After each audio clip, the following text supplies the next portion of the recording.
اسامہ رضی اللہ تعالیٰ عنہ کا یہ واقعہ بڑا معروف ہے کہ نبی کریم صلی اللہ علیہ وسلم کو بتایا گیا کہ حالت جنگ تھی، ایک کافر پہ جب آپ نے تلوار اٹھائی تو اس نے فوراً کلمہ پڑھ لیا، تو آپ نے اس کے باوجود اس کو مار دیا۔ جب نبی کریم صلی اللہ علیہ وسلم کی بات پتہ چلی تو آپ بہت زیادہ جلال میں تشریف لائے اور آپ نے فرمایا کہ اسامہ تم نے یہ کیا کیا؟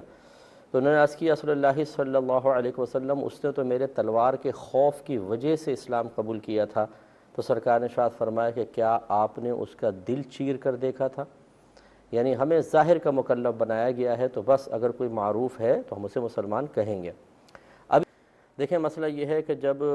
شرعی اصول تو یہ ہے کہ جب کوئی شخص اپنے آپ کو مسلمان کہے یا مسلمان اپنے آپ کو معروف اس نے کیا ہوا ہے یا اس کے اعمال ایسے ہیں کہ جو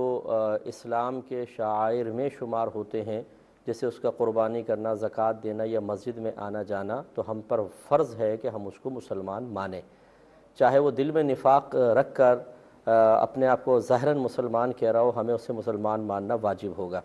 حضرت جو خبر دینے والا ہے اس کے بارے میں دیکھا جائے گا وہ کون ہے۔ اگر وہ صاحب علم ہے، صاحب تقوی ہے،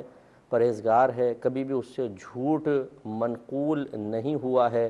کبھی بھی مطلب متہم بالکذب نہیں ہوا، لوگ نہیں کہتے کہ اس نے جھوٹ بولا، نہ آپ کے سامنے جھوٹ بولا ہے، نمازی ہے، پرہیزگار ہے، اور صاحب علم کی میں نے پہلے قید لگائی کہ صاحب علم ہے، صاحب تقوی ہے۔ اب اگر وہ کسی کے بارے میں کہہ رہا ہے تو بہرحال اس کی بات کو نظر انداز بھی نہیں کیا جا سکتا، لیکن ایسا بھی نہیں ہے کہ بغیر دلیل کے اس کی بات کو قبول کر لیا جائے۔ تو یہ ضرور ہے کہ آپ اس سے دریافت کر سکتے ہیں کہ آپ بتائیے کس دلیل کی بنا پر ایک معروف یا مشہور مسلمان کو آپ کہہ رہے ہیں یہ غیر مسلم ہے۔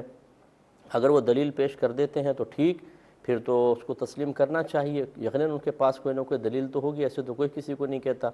اور اگر دلیل نہیں ہے تو پھر ان کا تقوی، پرہیزگاری اور صاحب علم ہونا اپنے مقام پر بغیر دلیل کے کسی مسلمان کو معاذ اللہ کافر نہیں کہا جا سکتا۔ تو اس لیے ان کی خبر کا فوری طور پہ یقین نہیں۔ تو یہ تو وہ شخص ہے کہ جو میں نے اس کے اوصاف گنوائے، اگر یہ خبر کوئی فاسق دے، فاجر دے اور جاہل ترین، جیسے کہ آج کل ہماری عوام جاہل ترین ہے کہ انہیں حکم کفر کا کچھ نہیں پتہ، نہ کفر کی صحیح تعریف پتہ ہے، نہ شرک کی صحیح تعریف پتہ ہے، اور وہ فتوے جاری کر رہے ہوتے ہیں اور تھوڑی تھوڑی بات کے اوپر کسی کو کافر، کسی کو مشرک، کسی کو بدعتی کہہ دیتے ہیں۔ ان کی تو بات کا کوئی اعتبار ہی نہیں ہے، یہ تو لائق توجہ بھی نہیں ہے۔ اس لیے توجہ صرف اس کی ہوگی کہ جو واقعی صاحب علم، متقی، پرہیزگار، متہم بالکذب نہ ہو، تو پھر یہ کہ لائق توجہ بات ہے، اور وہ بھی دلیل کے ساتھ، بلا دلیل وہ بھی قبول نہیں ہوگی۔ ایک یہ کویسچن